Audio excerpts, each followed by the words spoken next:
Hi hello ಎಲ್ಲರಿಗೂ ನಮಸ್ಕಾರ. ನಾನು ನಿಮ್ಮ ಕಾವ್ಯ. ವೆಲ್ಕಮ್ ಟು ಅಭಿವ್ಯಕ್ತಿ ಕಥಾಲೋಕ. ಮರಳಿ ಬರುವೆಯ ಕಥೆಯ 15ನೇ ಅಧ್ಯಾಯವನ್ನು ಶುರು ಮಾಡೋಣ. ನೋಡು, ನಾನು ಮರೆತರೂ ನಿಮ್ಮಮ್ಮ ಮರೆಯಲ್ಲ. ನಿಂಗಿಷ್ಟವಾದ ಬೇಲದ ಪಾನಕ ತಂದಿದ್ದಾಳೆ ಎಂದು ಪಾರ್ವತಿಯವರು ನಗುತ್ತಾ ಹೇಳಿದಾಗ ಮಗನ ತಲೆ ಸವರಿದ ಅಮೃತ ಅವನ ಮುಂದೆ ಬೇಲದ ಪಾನಕ ಹಿಡಿದಿದ್ದರು. ಥ್ಯಾಂಕ್ ಯು ಮಾಮ್ ಎಂದು ಹೇಳಿದವ ಪಾನಕ ಕುಡಿದು ಸುಧಾರಿಸಿಕೊಂಡಿದ್ದ. ಅಭಿ, ಅತ್ತೆ ಕೈಯಲ್ಲಿ ಎಣ್ಣೆ ಹಚ್ಚಿಸ್ಕೊಂಡು ಸ್ನಾನ ಮುಗಿಸಿ ಬಾ. ನಿಂಗೋಸ್ಕರ ನಾನು ಹೋಳಿಗೆ ಅಡುಗೆ ಮಾಡಿದ್ದೀನಿ. ಬಿಸಿ ಇರುವಾಗಲೇ ತಿನ್ನುವಂತೆ, ಲೇಟ್ ಮಾಡಬೇಡ ಎಂದರು. ನೀವು ಹೇಳಲಿಲ್ಲ ಅಂದರೆ ನಾನು ಸ್ನಾನ ಮಾಡದೆ ಹಾಗೆ ಬರ್ತೀನಾ? ಹೋಗಿ ನಿಮ್ಮ ಕೆಲಸ ನೋಡಿ ಮಾಮ್ ಎಂದು ಮುಖಕ್ಕೆ ಹೊಡೆದಂತೆ ಹೇಳಿದಾಗ ಬೇಸರವಾದರೂ ಅದನ್ನು ತೋರಿಸಿಕೊಳ್ಳದೆ ಅಮೃತ ಪೆಚ್ಚಾಗಿ ಅತ್ತೆ ಕಡೆ ನೋಡಿ ನಗುತ್ತಾ ಅಲ್ಲಿಂದ ಹೋದರು. ಅವಳು ನಿನ್ನ ಹೆತ್ತ ತಾಯಿ, ಯಾಕೆ ಅವಳಿಗೆ ಮುಖಕ್ಕೆ ಹೊಡೆದಂಗೆ ಮಾತಾಡ್ತಿ? ಎಲ್ಲ ನಿಮ್ಮ ಅಜ್ಜ ಹಾಗೂ ನಿಮ್ಮಪ್ಪನ ಬುದ್ಧಿನೇ ಬಂದಿರೋದು.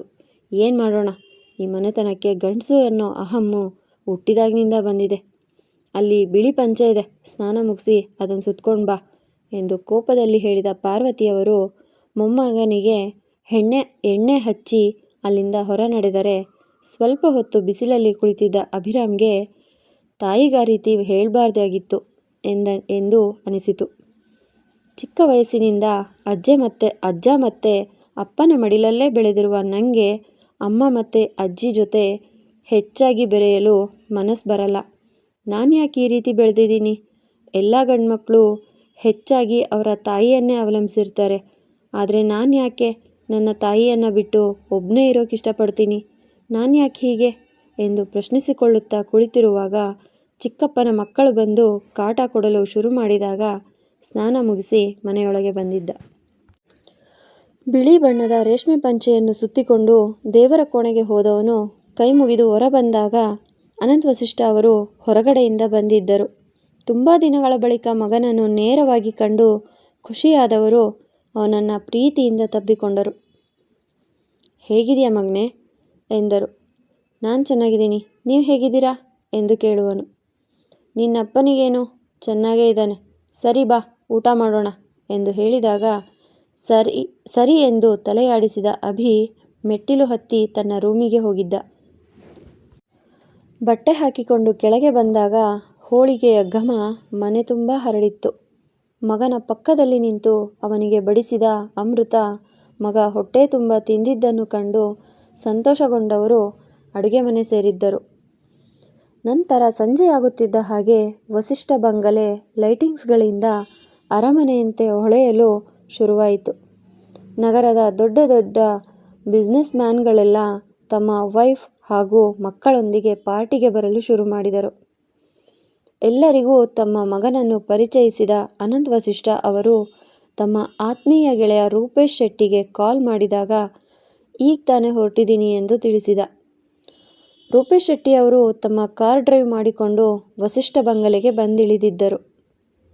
ರೂಪೇಶ್ ಅಂಕಲ್ ಎಂದು ಕೂಗುತ್ತಾ ಪುಟ್ಟ ಹುಡುಗನಂತೆ ಅವರ ಹತ್ತಿರ ಓಡುವ ಅಭಿ ಅವರನ್ನು ತಬ್ಬಿಕೊಳ್ಳಲು ತನಗಿಂತ ಎತ್ತರವಾಗಿ ಬೆಳೆದಿದ್ದ ಹುಡುಗನನ್ನು ಕಂಡು ಹೆಮ್ಮೆಯಿಂದ ಅವನನ್ನು ಹಗ್ ಮಾಡಿದ ರೂಪೇಶ್ ಅವರು ಅವನ ಬೆನ್ನು ತಟ್ಟಿದ್ದರು.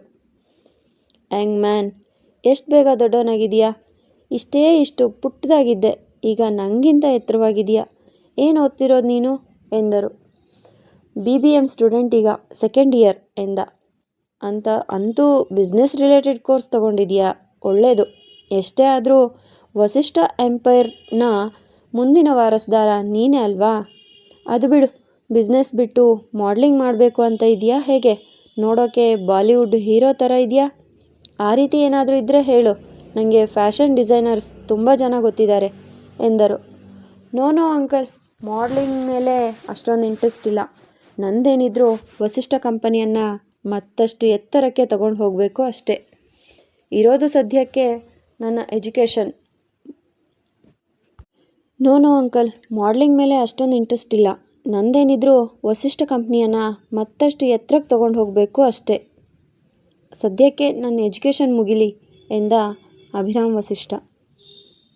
Very good. ಈಗಲೇ ಬಿಸ್ನೆಸ್ಗೆ ಹೆಚ್ಚು ಕಾನ್ಸಂಟ್ರೇಟ್ ಕೊಡ್ತಿದೀಯಾ. ಇದೇ ರೀತಿ ಇರಲಿ ನಿನ್ನ ಎನರ್ಜಿ. ಎಂದು ಹೇಳಿದ ರೂಪೇಶ್ ಅವರು ಮನೆಯವರನ್ನೆಲ್ಲ ಮಾತನಾಡಿಸಲು ಹೋದರೆ ಅಜ್ಜನೊಟ್ಟಿಗೆ ನಿಂತಿದ್ದ ಅಭಿ ಅಲ್ಲಿ ಬಂದಿದ್ದ ಬಿಸ್ನೆಸ್ ಮ್ಯಾನ್ಗಳ ಕಣ್ಣಿಗೆ ಚಿನ್ನದ ಮೊಟ್ಟೆ ಇಡುವ ಕೋಳಿಯ ರೀತಿ ಕಾಣಿಸುತ್ತಿದ್ದ. ಏನಪ್ಪ ಜೈ, ನಮ್ಮ ಮನೆ ಪಾರ್ಟಿ ಫಂಕ್ಷನ್ ಅಂದರೆ ಮೊದಲು ಬಂದು ನಿಲ್ತಿದ್ದೆ ನೀನು, ಇವತ್ತೇನು ಇಷ್ಟೊಂದು ಲೇಟಾಗಿ ಬಂದಿದೀಯಾ ಎಂದ ಮಹದೇವ್ ವಸಿಷ್ಠ ಅವರು ತಡವಾಗಿ ಬಂದ ಜಯರಾಮ್ನ ಪಾರ್ಟಿಗೆ ವೆಲ್ಕಮ್ ಮಾಡಿದ್ದರು. ಐ ಆಮ್ ಸಾರಿ ಅಂಕಲ್, ಮಗಳು ಊರಿನಿಂದ ಬಂದಿದ್ಲು, ಅದು ನನಗೆ ಹೇಳ್ದೆ, ಸೊ ಅವಳನ್ನು ಕಳಿಸಿ ಬರೋ ಅಷ್ಟರಲ್ಲಿ ಸ್ವಲ್ಪ ಲೇಟಾಗಿ ಹೋಯಿತು ಎಂದರು. ನಿನ್ನ ಮಗಳು ಮೈಸೂರಿನಿಂದ ಬಂದಿದ್ಲಾ? ಪಾರ್ಟಿಗೆ ಕರ್ಕೊಂಡು ಬರಬೇಕು ತಾನೆ, ಯಾಕೆ ಅವಳನ್ನು ಕಳಿಸ್ಬಿಟ್ಟೆ ಎಂದರು. ಅಯ್ಯೋ, ಅವಳು ಇರೋದು ನನ್ನ ತಂಗಿ ಮನೆಯಲ್ಲಿ, ನನ್ನ ಇನ್ನೊಂದು ರೂಪ ಅವಳಿಗೆ ಗೊತ್ತಿಲ್ಲ, ಅದವಳಿಗೆ ಗೊತ್ತಾಗಬಾರ್ದು ಅಂತ ಇಲ್ಲಿರೋಕೆ ಬಿಡಲ್ಲ ಅವಳನ್ನು. ಅವಳು ತನ್ನ ಎಜುಕೇಷನ್ ಮುಗಿಸಿ ಬಂದ ನಂತರ ಅವಳಿಗೆ ನಿಧಾನವಾಗಿ ನಮ್ಮ ವ್ಯವಹಾರದ ಬಗ್ಗೆ ತಿಳಿಸ್ತೀನಿ. ನಂತರ ಅವಳು ಮತ್ತು ಅಭಿ ತಾನೇ ಈ ವ್ಯವಹಾರನ ಮುನ್ನಡೆಸಬೇಕು ಎಂದು ನಗುತ್ತಾ ಹೇಳಿದಾಗ ಮಹದೇವ್ ವಸಿಷ್ಠ ಅವರು ಅರ್ಥಗರ್ಭಿತವಾಗಿ ಮುಗುಳುನಗೆ ನಕ್ಕಿದ್ದರು. ಆಹ್ವಾನಿಸಿದ್ದ ಎಲ್ಲ ಶ್ರೀಮಂತರು ಬಂದು ಸೇರುತ್ತಿದ್ದ ಹಾಗೆ ವಸಿಷ್ಠ ಬಂಗಲೆ ಪಾರ್ಟಿಯಿಂದ ಕಳೆಗಟ್ಟಿತ್ತು. ನಾನಾ ಥರದ ಅಡುಗೆಗಳು ಅಲ್ಲಿ ತಿಂಡಿ ಪೋತರ ಬಾಯಲ್ಲಿ ನೀರು ತರಿಸಿತ್ತು. ಅಲ್ಲಿರುವವರೆಲ್ಲ ಶ್ರೀಮಂತರ ಕುಟುಂಬಕ್ಕೆ ಸೇರಿರುವವರು ಅಲ್ಲವೇ? ಹಾಗಾಗಿ ಮುಖದ ಬಳಿ ತಟ್ಟೆ ಹಿಡಿದರೆ ಮುಖವೇ ಕಾಣುವಂತಹ ಅಚ್ಚ ಬಿಳಿ ಬಣ್ಣದ ಪ್ಲೇಟ್ಗೆ ಸ್ವಲ್ಪವೇ ಸ್ವಲ್ಪ ಬಗೆ ಬಗೆಯ ತಿಂಡಿಗಳನ್ನು ಹಾಕಿಕೊಂಡು ತಿಂದು ಕೈಯಲ್ಲಿ ವೈನ್ ಗ್ಲಾಸ್ ಹಿಡಿದು ಹಿತವಾದ ಹಾಡಿಗೆ ಮೈಕುಣಿಸುತ್ತಿದ್ದರು. 4-5 ಹುಡುಗಿಯರು ಬಂದು ಡ್ಯಾನ್ಸ್ ಮಾಡಲು ಅಭಿರಾಮ್ ಹತ್ತಿರ ಕೇಳಿಕೊಂಡಾಗ ಅವರೆಲ್ಲರಿಗೂ ಆಟಿಟ್ಯೂಡ್ನಲ್ಲಿ ನೋ ಎಂದು ಹೇಳಿದ ಅಭಿಯ ಕಣ್ಮುಂದೆ ಕೊಬ್ಬಿನ ಕೋಳಿ ಕೃತಿಯೇ ಹಾದು ಹೋಗುತ್ತಿದ್ದಳು. ಅವಳನ್ನು ನೆನಪಿಸಿಕೊಂಡು ಮುಗುಳುನಗೆ ನಗುತ್ತಿದ್ದವ ರೂಪೇಶ್ ಶೆಟ್ಟಿಯ ಮುಂದೆ ಸಿಕ್ಕಿಬಿದ್ದಿದ್ದ.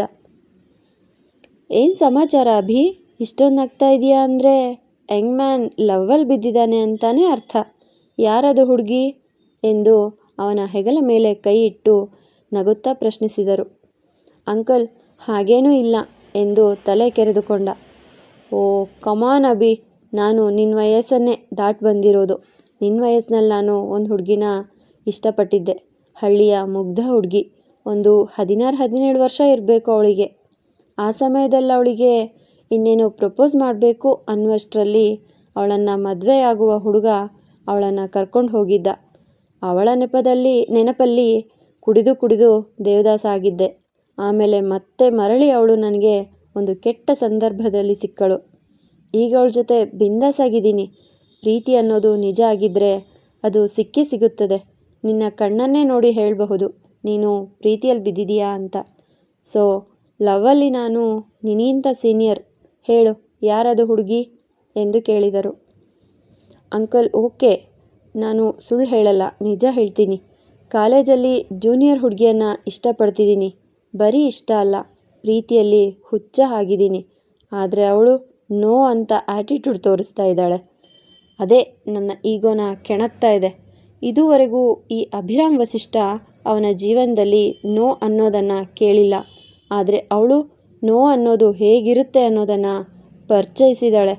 ಅವಳನ್ನು ಬಿಟ್ಟುಕೊಡಲ್ಲ ಅಂಕಲ್ ನಾನು. ಪ್ಲೀಸ್ ಏನಾದರೂ ಸಜೆಷನ್ ಕೊಡಿ ಎಂದ. ಇಂಟ್ರೆಸ್ಟಿಂಗ್ ಆಗಿದೆ ನಿನ್ನ ಲವ್ ಸ್ಟೋರಿ. ಸೊ ಹುಡುಗಿ ನಿನ್ನ ಲುಕ್ಕಿಗೆ, ನಿನ್ನ ಮನಿಗೆ, ನಿಂಗಿರುವ ಫೇಮ್ಗೆ ಬೀಳಲ್ಲ. ಅವಳು ಗುರಿ ಹೊಂದಿರುವ ಹುಡುಗಿ ಅನಿಸುತ್ತೆ. ಐ ಥಿಂಕ್ ಅವಳ ಜೀವನದಲ್ಲಿ ಅವಳ ತಂದೆ ತಾಯಿ ಅಥವಾ ಅಕ್ಕ ತಂಗಿ ಜೀವನದಲ್ಲಿ ಏನಾದರೂ ಕೆಟ್ಟದಾಗಿ ನಡೆದಿರಬಹುದು. ಅದಕ್ಕೆ ಪ್ರೀತಿ ವಿಷಯದಲ್ಲಿ ಅವಳು ಸೀರಿಯಸ್ ಆಗಿದ್ದಾಳೆ. ಸೊ ನೀನು ಪ್ರೀತಿ ಅನ್ನೋದು ಹೇಗೆ ಖುಷಿ ಕೊಡುತ್ತೆ ಅನ್ನೋದನ್ನು ಅವಳಿಗೆ ತೋರಿಸ್ಬೇಕು. ನಿನ್ನ ಈಗೋ ಬಿಟ್ಟಾಕಿ ಅವಳ ಹಿಂದೆ ಹೋಗು. ಅವಳ ಹಿಂದೆ ಅಲಿಯೋದನ್ನು ನಿಲ್ಲಿಸಬೇಡ. ಅವಳ ಹಿಂದೆ ಬಿದ್ದು ಪ್ರೀತಿಯಲ್ಲಿ ಬೀಳಿಸ್ಕೊ. ಗೋ ಮ್ಯಾನ್ ಎಂದು ಅವನ ಬೆನ್ನು ತಟ್ಟಿ ನಗುತ್ತಾ ಹೇಳಿದರು. ನೀವು ಹೇಳ್ದಂತೆ ಅವಳು ತುಂಬ ಸ್ಟ್ರಾಂಗ್ ಆಗಿರುವ ಹುಡುಗಿ ಅಂಕಲ್. ಅವಳಿಗೆ ಮೆಡಿಕಲ್ ಓದಿ ಡಾಕ್ಟರ್ ಆಗಬೇಕು ಅನ್ನೋ ಗುರಿ ಇದೆ. ಆ ಗುರಿ ಮುಟ್ಟಲು ಪ್ರೀತಿ ಅಡ್ಡ ಆಗುತ್ತೆ ಅಂತ ಅವಳು ಯೋಚಿಸ್ತಿರೋದು. ಖಂಡಿತ ಅವಳ ಹಿಂದೆ ಬಿದ್ದು ಅವಳನ್ನು ನನ್ನ ಪ್ರೀತಿಯಲ್ಲಿ ಬೀಳಿಸ್ಕೊಂಡೇ ತೀರುತ್ತೇನೆ. ಈ ಅಭಿರಾಮ್ ಹಠ ಹಿಡಿದ್ರೆ ಅದನ್ನು ಬಿಡಲ್ಲ. ನನ್ನ ಪ್ರೀತಿ ಈಗ ಹಠವಾಗಿ ಬದಲಾಗಿದೆ. ಸೊ ಈ ಅಭಿರಾಮ್ ವಸಿಷ್ಠ ಅವಳನ್ನು ತನ್ನವಳನ್ನಾಗಿ ಮಾಡಿಕೊಂಡೇ ತೀರುತ್ತೇನೆ ಎಂದು ಹೇಳಿದರೆ ಅವನ ಕಣ್ಣಲ್ಲಿ ಮಿಂಚಿ ಮರೆಯಾದ ಪ್ರೀತಿಯ ಹಠಕ್ಕೆ ಬೆಚ್ಚಿದ ರೂಪೇಶ್ ಶೆಟ್ಟಿ ಅವರು ಅವನಿಗೆ ಏನೋ ಹೇಳಲು ಮುಂದಾದರೆ ಅಜ್ಜನ ಕರೆಗೆ ಅಲ್ಲಿಂದ ನಡೆದಿದ್ದ. ಅಂತೂ ವಸಿಷ್ಠ ಮನೆಯ ಪಾರ್ಟಿ ಮಧ್ಯರಾತ್ರಿ ಹೊತ್ತಿಗೆ ಮುಗಿದಿತ್ತು. ಮನೆಯ ಹೆಂಗಸರೆಲ್ಲ ಪಾರ್ಟಿ ಶುರುವಾದ 5 ನಿಮಿಷದಲ್ಲಿ ಬಂದು ಮತ್ತೆ ಮನೆ ಸೇರಿಬಿಟ್ಟಿದ್ದರು. ಅಲ್ಲೇನಿದ್ದರೂ ಮನೆ ಗಂಡಸರದೇ ಕಾರುಬಾರು. ಆ ಮನೆಯಲ್ಲಿ ವಿಷ್ಣು ಅವರು ಮಾತ್ರ ಹೆಂಡತಿಗೆ ಗೌರವ ಕೊಡುತ್ತಾ ಹೆಂಡತಿ ಹೇಳಿದ ಮಾತಿಗೆ ತಲೆಯಾಡಿಸುತ್ತಾ ಇದ್ದದ್ದು. ಮನೆಯ ಗಂಡಸರಿಗೆ ಇದು ಗೊತ್ತಿದ್ದರೂ ಸುಮ್ಮನಾಗಿದ್ದಾರೆ. ಕಾರಣ ಶ್ರೀದೇವಿ ಅವರು ದೊಡ್ಡ ಶ್ರೀಮಂತ ಮನೆತನದಿಂದ ಬಂದವರು. ಹಾಗಾಗಿ ಅವರಿಗೆ ಮನೆಯ ಗಂಡಸರು ಏನನ್ನೂ ಹೇಳಲ್ಲ. ಎಂದಿನಂತೆ ಮುಂಜಾನೆಯಲ್ಲಿ ಎಚ್ಚರವಾಗಿ ಧ್ಯಾನ ಹಾಗೂ ಯೋಗ ಮಾಡಿ ಮುಗಿಸಿ ಪುಸ್ತಕ ಹಿಡಿದು ಓದಲು ಕೂತಿದ್ದ ಕೃತಿ ಶನಿವಾರದ ಪಾಠವನ್ನೆಲ್ಲ ಓದಿ ಮುಗಿಸಿ ಕಾಲೇಜಿಗೆ ತಯಾರಾಗಲು ರೆಡಿಯಾಗುತ್ತಿದ್ದಳು. ಸ್ನಾನ ಮುಗಿಸಿ ಹೊರಬಂದ ಪ್ರಿಯಾ ರೆಡಿಯಾಗುತ್ತಿದ್ದ ಗೆಳತಿಯನ್ನು ದಿಟ್ಟಿಸಿ ನೋಡಿದಳು. ಕೃತಿ, ಇತ್ತೀಚೆಗೆ ನೀನ್ಯಾಕೋ ಬದಲಾಗ್ತಿದ್ಯಾ? ನಿಂಗೆ ಸೇರಿದ ವಸ್ತುವನ್ನು ನೀನು ಯಾರಿಗೂ ಬಿಟ್ಟು ಕೊಡ್ತಿರ್ಲಿಲ್ಲ. ಆದರೆ ನೆನ್ನೆ ನೀನಿಷ್ಟಪಟ್ಟ ಗಾಜಿನ ಗೊಂಬೆನ ಬೇರೆ ಹುಡುಗಿಗೆ ಯಾಕೆ ಕೊಟ್ಟು ಬಂದಿದ್ಯಾ? ಇಷ್ಟು ಬೇಗ ಸೋಲೊಪ್ಕೊಂಡ್ಯಾ ನೀನು ಎಂದಳು. ನಾನು ಯಾವ ರೀತಿಯಲ್ಲೂ ಬದಲಾಗ್ತಿಲ್ಲ, ಹಾಗೂ ಸೋಲು ಸಹ ಒಪ್ಪಿಕೊಳ್ಳಲ್ಲ. ಆ ಗಾಜಿನ ಗೊಂಬೆ ನನಗೆ ತುಂಬ ಇಷ್ಟ ಆಗಿತ್ತು ನಿಜ. ಆದರೆ ಬೇರೊಂದು ಹೆಣ್ಣಿನ ಕೈಯಲ್ಲಿ ಅವಳು ಇಷ್ಟಪಟ್ಟ ವಸ್ತುವನ್ನು ಕಿತ್ಕೊಂಡು ಸ್ವಾರ್ಥ ಮೆರೆಯುವಷ್ಟು ಕೆಟ್ಟ ಹುಡುಗಿಯಲ್ಲ ನಾನು. ಆ ಗಿಫ್ಟ್ ಅವರಿಗೆ ಸೇರಬೇಕು ಅಂತ ಇತ್ತು ಅನಿಸುತ್ತೆ. ಅದಕ್ಕೆ ಅವರಿಗೆ ಸೇರಿದೆ. ಇನ್ನೀ ವಿಷಯನ ಮತ್ತೆ ನೆನಪಿಸಿ ಅದೇ ಹಳೇ ಟೇಪ್ ರೆಕಾರ್ಡರ್ ಕುಯ್ಬೇಡ. ಬೇಗ ರೆಡಿಯಾಗು, ಕಾಲೇಜಿಗೆ ಹೋಗೋಣ ಎಂದು ಹೇಳಿ ಭುಜದ ತನಕ ಇರುವ ಕೂದಲಿಗೆ ಹೇರ್ ಸಿರಮ್ ಹಾಕಿಕೊಂಡು ಫ್ರೀಯಾಗಿ ಹಾರಲು ಬಿಟ್ಟು ಬ್ಯಾಗ್ ಹಿಡಿದು ನಿಂತರೆ ಅವಳ ಸಮವಾಗಿ ತಾನೂ ರೆಡಿಯಾದ ಪ್ರಿಯಾ ತಿಂಡಿ ತಿಂದು ಗೆಳತಿಯೊಂದಿಗೆ ಕಾಲೇಜಿಗೆ ಬಂದಿದ್ದಳು. ಮೊದಲೆರಡು ಕ್ಲಾಸ್ ಮುಗಿದ ಬಳಿಕ ಪ್ರಿನ್ಸಿಪಲ್ ಒಬ್ಬ ಲೇಡಿ ಜೊತೆ ಕ್ಲಾಸ್ ರೂಮಿನ ಒಳಗೆ ಬಂದಿದ್ದರು. ಹೇಯ್, ಯಾರೇ ಇದು? ಸೂಪರ್ ಆಗಿದ್ದಾರೆ. ಅವ್ರ ಸೀರೆ ನೋಡು, ಎಷ್ಟು ಬ್ಯೂಟಿಫುಲ್ ಆಗಿದೆ. ಅವರ ಕೊರಳಲ್ಲಿರುವ ಸಿಲ್ವರ್ ಕಲರ್ ಹಾರ ಎಷ್ಟು ಚೆನ್ನಾಗಿದೆ ಅಲ್ವಾ? ಪರ್ಫೆಕ್ಟ್ ಅಂದರೆ ಹೀಗೆ ಅನಿಸುತ್ತೆ ಎಂದು ಪ್ರಿಯಾ ಹೇಳಲು ಆ ಹೆಂಗಸನ್ನು ತಲೆ ಎತ್ತಿ ನೋಡಿದ ಕೃತಿ ಗೆಳತಿಯ ಕಡೆ ನೋಡಿದಳು. ಮೇ ಬಿ ನಮ್ಮ ಹೊಸ ಲೆಕ್ಚರ್ ಇರಬೇಕು ಅನಿಸುತ್ತೆ. ಬಟ್ ಎಲ್ಲ ಸಬ್ಜೆಕ್ಟ್ಗೆ ಒಬ್ಬೊಬ್ಬರು ಲೆಕ್ಚರ್ ಇದ್ದಾರೆ. ಹೊಸದಾಗಿ ಯಾಕೆ ಬಂದಿದ್ದಾರೆ ಇವರು ಎಂದಳು. ಗೊತ್ತಿಲ್ಲಪ್ಪ, ಇನ್ನೇನು ಪ್ರಿನ್ಸಿಪಲ್ ಸ್ಪೀಚ್ ಕೊಡೋಕ್ಕೆ ಶುರು ಮಾಡ್ತಾರೆ, ಕೇಳೋಣ ಇರು ಎಂದು ನಗುತ್ತಾ ಹೇಳಿದಾಗ ಕೃತಿ ಗೆಳತಿಯ ಮಾತಿಗೆ ನಕ್ಕು ತಲೆಯಾಡಿಸಿದ್ದಳು. Hello my dear students, good morning. ಇವರು ಡಾಕ್ಟರ್ ಶ್ರೀದೇವಿ ಅಂತ, ವಸಿಷ್ಠ ಮನೆತನದ ಸೊಸೆ. ಇವತ್ತು ನಿಮಗೆ ಇವರು ಕ್ಲಾಸ್ ತಗೊಳ್ತಾರೆ. ಹೆಚ್ಚು ಗಲಾಟೆ ಮಾಡದೆ ಅವರಿಗೆ ಕಂಫರ್ಟಬಲ್ ಫೀಲ್ ಕೊಡಿ. ಎಲ್ಲರೂ ಸೈಲೆಂಟ್ ಆಗಿರಬೇಕು, ಓಕೆ? ಶ್ರೀದೇವಿ ಮೇಡಮ್, ನೀವು ಕಂಟಿನ್ಯೂ ಮಾಡಿ ಎಂದು ಹೇಳಿದ ಪ್ರಿನ್ಸಿಪಲ್ ಹೊರ ಹೋಗಿದ್ದರೆ ಸ್ಟೂಡೆಂಟ್ಗಳೆಲ್ಲ ಶ್ರೀದೇವಿಯವರ ಮುಖದಲ್ಲಿದ್ದ ಗಂಭೀರತನಕ್ಕೆ ಹೆದರಿದ್ದರು. So students, I am Sridevi Vishnu Vasishtha. Vasishtha ಹಾಸ್ಪಿಟಲ್ನಲ್ಲಿ ನಾನು ಡಾಕ್ಟರ್ ಆಗಿ ಕೆಲಸ ಮಾಡ್ತಿದ್ದೀನಿ. ಪ್ರತಿ ವರ್ಷ ಬರುವ ಹೊಸ ಬ್ಯಾಚ್ಗೆ ನಾನು ವಾರಕ್ಕೆ ಒಂದೊಂದು ಕ್ಲಾಸ್ ತಗೊಳ್ತೀನಿ. ನಿಮಗೆ ಏನೇ ಡೌಟ್ಸ್ ಇದ್ದರೂ ನನ್ನನ್ನು ಕೇಳಬಹುದು. ಸೊ ಇವತ್ತಿನ ಲೆಸನ್ ಕ್ಯಾನ್ಸರ್ ಎಂದು ಶುರು ಮಾಡಿದ ಶ್ರೀದೇವಿಯವರು ಸ್ಟೂಡೆಂಟ್ಸ್ಗಳಿಗೆಲ್ಲ ಅರ್ಥವಾಗುವಂತೆ ಪಾಠ ಮಾಡಿದರೆ ಅವರು ಪಾಠ ಮಾಡುವ ಶೈಲಿಗೆ ಸೋತಿದ್ದ ಕೃತಿ ಶ್ರದ್ಧೆಯಿಂದ ಪಾಠವನ್ನು ಕೇಳುತ್ತಿದ್ದಳು. ಇವತ್ತಿಗಿಷ್ಟು ಸಾಕು. ನಿಮ್ಮ ಅಟೆಂಡೆನ್ಸ್ನ ನಾನು ಹಿಂದಿನ ಕ್ಲಾಸ್ ಲೆಕ್ಚರ್ ಹತ್ತಿರ ಕಲೆಕ್ಟ್ ಮಾಡಿಕೊಳ್ತೀನಿ, okay? Have a nice day. Next week ಸಿಗೋಣ ಎಂದು ಹೇಳಿದ ಶ್ರೀದೇವಿಯವರು ಬುಕ್ಸ್ ಹಿಡಿದು ಹೊರ ಹೋಗಿದ್ದರೆ ತಲೆಯಲ್ಲಿ ಉಳಿದಿದ್ದ ಒಂದು ಪ್ರಶ್ನೆಯನ್ನು ಕೇಳಲು ಬುಕ್ಸ್ ಹಿಡಿದು ಅವರ ಹಿಂದೆಯೇ ಓಡಿದ ಕೃತಿ ಅಡ್ಡಲಾಗಿ ಬಂದ ವಸಿಷ್ಠನಿಗೆ ಡಿಕ್ಕಿ ಹೊಡೆದಿದ್ದಳು. ಹೇ ವಿಲನ್, ಕಾಣಿಸಲ್ವಾ ನಿಂಗೆ? ಯಾಕೆ ಎದುರಿಗೆ ಬಂದು ಗರ್ಡ್ಗಂಬದ ಹಾಗೆ ನಿಂತಿದೆಯಾ? ಜಾಗ ಬಿಡು ಎಂದು ಗಡಿಬಿಡಿಯಲ್ಲಿ ಹೇಳಿದಳು. ಹಲೋ ಮಿಸ್ ಸೋಡಾ, ಡಿಕ್ಕಿ ಹೊಡೆದಿದ್ದು ನೀನೇ. ಅದು ಬಿಡು, ಇಷ್ಟು ಅರ್ಜೆಂಟಲ್ಲಿ ಎಲ್ಲಿ ಹೋಗ್ತಿದ್ಯಾ ಬೇಬಿ ಎಂದು ಕಣ್ಣು ಹೊಡೆದು ಕೇಳಲು ಒಂದು ರೀತಿಯಾಗಿ ಅವನನ್ನು ನೋಡಿದ ಕೃತಿ ನಕ್ಕು ಬಿಟ್ಟಳು. ಎಷ್ಟು ಮುದ್ದಾಗಿ ನಗ್ತೀಯ soda, I like your smile ಎಂದು ಫ್ಲರ್ಟಿಂಗ್ ಮಾಡುತ್ತಾ ಹೇಳಿದ. ತುಂಬ ಚೆನ್ನಾಗಿ ಫ್ಲರ್ಟಿಂಗ್ ಮಾಡ್ತೀಯ. ಈ ಕೋತಿ ಆಟನ ಬೇರೆ ಹುಡುಗಿ ಮುಂದೆ ಇಟ್ಕೋ, ಬಿದ್ದರೂ ಬೀಳಬಹುದು, ಆದರೆ ಈ ಕೃತಿ ಅಲ್ಲ. ಅಯ್ಯೋ, ನಿನ್ನಿಂದ ಶ್ರೀದೇವಿ ಮೇಡಮ್ ತುಂಬ ಮುಂದೆ ಹೋದರು. ಅವ್ರ ಹತ್ರ ಏನೋ ಡೌಟ್ ಕೇಳಬೇಕಿತ್ತು ನಾನು, ಬಿಡು ಜಾಗ ಎಂದು ಪಕ್ಕಕ್ಕೆ ಸರಿಯಲು ಅವಳ ಕೈ ಹಿಡಿದ ಅಭಿ ಚಿಕ್ಕಮ್ಮ ಎಂದು ಜೋರಾಗಿ ಕೂಗಿದ್ದ. ಅಭಿ ಅಲ್ವಾ ಕೂಗ್ತಿರೋದು, ಅವನು ಯಾವತ್ತೂ ಕಾಲೇಜಲ್ಲಿ ಈ ರೀತಿ ನನ್ನನ್ನು ಕರೆದಿಲ್ವಲ್ಲ ಎಂದುಕೊಂಡ ಶ್ರೀದೇವಿಯವರು ಹಿಂದೆ ತಿರುಗಿ ನೋಡಿದರೆ ಅಭಿ ಒಂದು ಹುಡುಗಿಯ ಕೈ ಹಿಡಿದು ನಿಂತಿದ್ದ.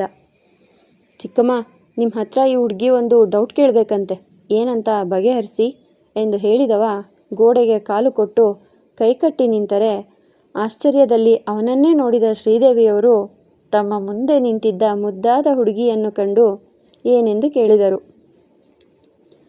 ಅದು ಮೇಡಮ್, ನಮಗೊಂದು ಡೌಟ್ ಇತ್ತು ಎಂದು ತನ್ನ ಡೌಟ್ ಕೇಳಿ ಬಗೆಹರಿಸಿಕೊಂಡ ಕೃತಿ ಥ್ಯಾಂಕ್ಸ್ ಹೇಳಿದಳು. ಇಟ್ಸ್ ಓಕೆ, ಲೆಕ್ಚರ್ ಆಗಿ ಸ್ಟೂಡೆಂಟ್ಸ್ ಡೌಟ್ಸ್ಗಳನ್ನು ಕ್ಲಿಯರ್ ಮಾಡೋದು ನಮ್ಮ ಕರ್ತವ್ಯ.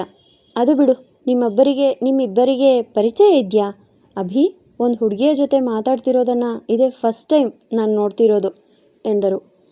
ಅದು ಚಿಕ್ಕಮ್ಮ ಎಂದು ಅಭಿ ಹೇಳುವ ಮೊದಲೇ ತಕ್ಷಣ ಕೃತಿ ಇಲ್ಲ ಎಂದು ಜೋರಾಗಿ ಹೇಳಿದಳು. ಇಲ್ಲ, ಅವರಿಗೂ ನನಗೂ ಪರಿಚಯ ಇಲ್ಲ, ನಾನು ನಿಮ್ಮನ್ನು ಕರಿತಾ ಬರ್ತಿದ್ದೆ, ಅದಕ್ಕೆ ಅವರು ಕೂಗಿದ್ರು ಅಷ್ಟೆ. And thank you madam, and thank you sir, ನಿಮ್ಮ ಚಿಕ್ಕಮ್ಮನನ್ನು ಕರೆದು ನಿಲ್ಲಿಸಿದ್ದಕ್ಕೆ ಎಂದು ಕೋಪದಲ್ಲಿ ಹಲ್ಲು ಕಚ್ಚಿ ಹೇಳಿದವಳು ಅಲ್ಲಿಂದ ಓಡು ನಡಿಗೆಯಲ್ಲಿ ಹೋದರೆ ನಗುತ್ತಿದ್ದ ಅಭಿ ಚಿಕ್ಕಮ್ಮ ತನ್ನನ್ನು ನೋಡುತ್ತಿದ್ದ ಹಾಗೆ ನಗು ನಿಲ್ಲಿಸಿದ. ಅಭಿ, ಸಮಥಿಂಗ್ ಎಂದು ಆಶ್ಚರ್ಯದಲ್ಲಿ ಕೇಳಿದರು. Yes, something is going on ನಗುತ್ತಾ ಹೇಳಿದವನು ಅಲ್ಲಿಂದ ಹೋಗಿದ್ದರೆ ಆಶ್ಚರ್ಯಗೊಂಡ ಶ್ರೀದೇವಿಯವರು ತಮ್ಮ ಪತಿಗೆ ಈ ವಿಷಯ ತಿಳಿಸಬೇಕು ಎಂದು ಮನೆಯತ್ತ ಹೊರಟರು. ಈಡಿಯಟ್, ಡಬ್ಬ ನನ್ನ ಮಗ, ಬಿಟ್ಟರೆ ಇಡೀ ಊರಿಗೆ ಡಂಗುರ ಸಾರ್ತಾನೆ ಲವ್ ಮಾಡ್ತಿರೋ ವಿಷಯನ ಎಂದು ಬೈದುಕೊಂಡ ಕೃತಿ ಗೆಳತಿಯ ಪಕ್ಕ ಬಂದು ಕೂತಿದ್ದಳು.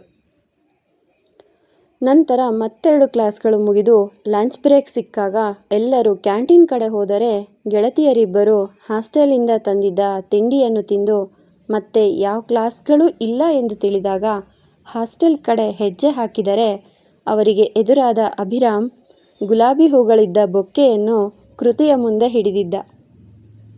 ಮುಂದುವರಿಯುವುದು. ನಿಮ್ಮ ಅನಿಸಿಕೆ ಅಭಿಪ್ರಾಯಗಳನ್ನು ಕಮೆಂಟ್ ಮೂಲಕ ತಿಳಿಸಿ. ಧನ್ಯವಾದಗಳು.